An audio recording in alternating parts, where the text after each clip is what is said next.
Hi, this is Cousin Russ. I'm back again, going to do another demonstration for you about Family Tree Maker and changes that I've been making in Family Tree Maker based on the new changes at Ancestry. So I'm going to talk about Family Tree Maker 2019. I've got pictures and adding a bookmark. Let's get right to it, and I'm going to go over to Family Tree Maker, and that's what's on the screen right now. And this is the planned workspace. The first thing that I want to demonstrate is adding a bookmark. Now, I do it all the time, but maybe you don't know about this feature. I don't think I've blogged about it, so I thought it was time that I do so, because I found during this project that it's very helpful for me to have several people bookmark. Notice down the lower left-hand side, there's an index, bookmark, and history. The bookmarks right now, I've got 2 people in the index, but during this project, I'm going to this profile called File Notes. It's a profile that I made where I keep a lot of notes, and I make some of those notes available to the Ancestry member tree.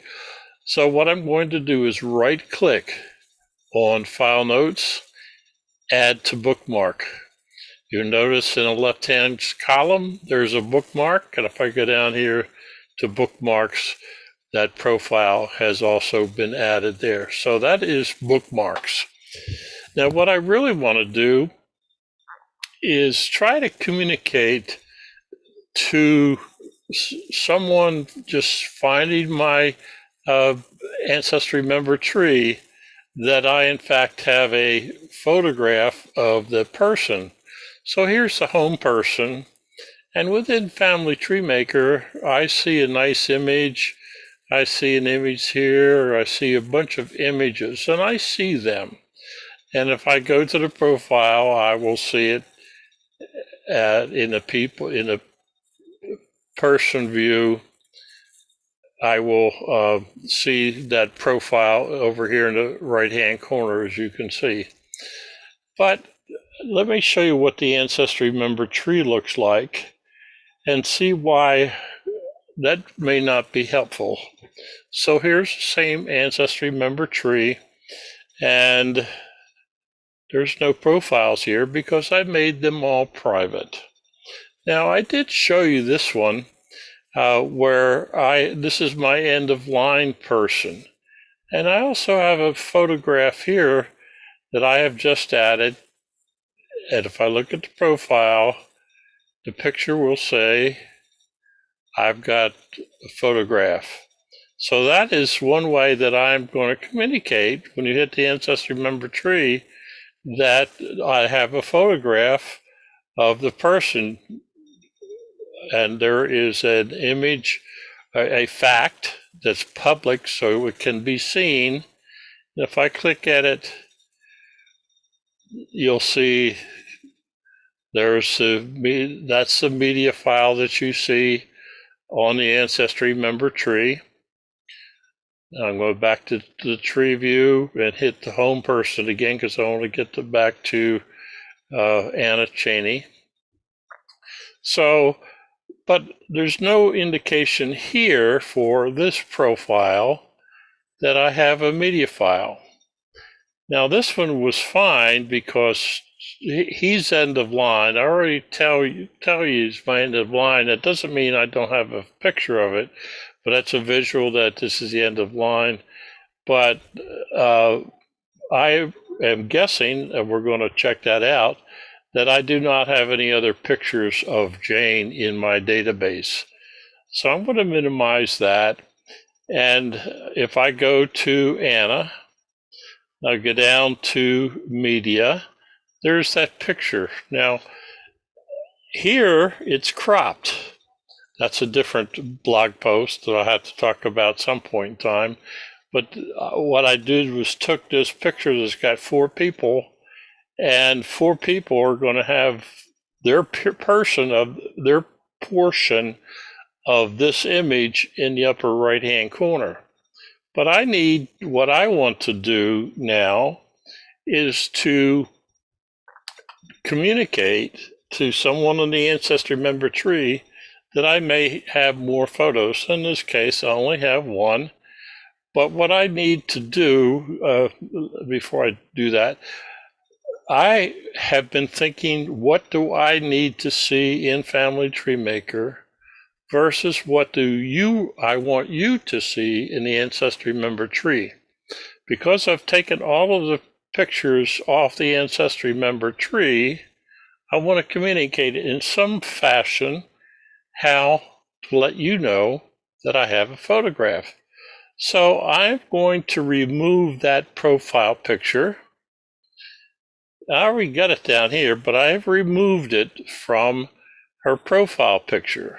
I'm going to right click and link to existing, because you saw that I already have that photograph. Now I've got to go down here to the category called File Photographs, and there's that image that says photo available for this profile. I click OK. I'm going to add it.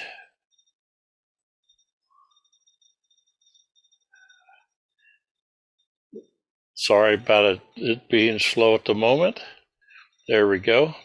So I've added it down here, and it's now also up here. Now I just did one, okay? But I've got more people with photographs.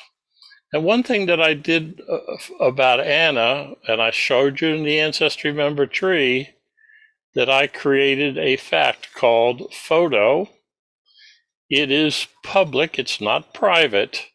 So I have marked in my database everybody who has a photograph. Here's where the filter feature comes in handy, because I want to make sure all the profiles that I have a picture have this image. So I'm going to click filter, and I'm going to click filter in, all facts, photograph,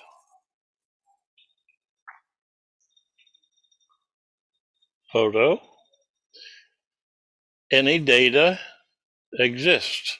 So anybody who is using the photograph fact is now listed here, and there is everybody who's got a photograph. I'm not going to do them all here. I will afterwards, but I will do them all, and you can see I am clicking here, and you see the upper right-hand corner, somebody showing up. That's the 4 people that are showing up, and these are all people that I have photographs of. So I'm going to click on the first one. I'm just going to do this again.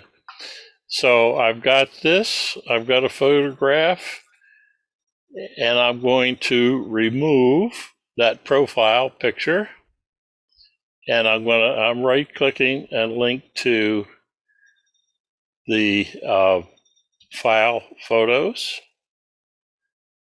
and changing it, and now adding to his profile that'll show up here. So I'm not going to spend more time in doing all of these, but I will now sync between Family Tree Maker and the ancestry member tree, so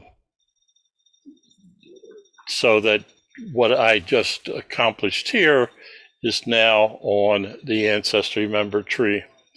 So, having said that, I'm going to end this broadcast and finish updating the 17 profiles that I have, and then you will see that those profiles that I can communicate on the ancestry member tree that I've got a photograph.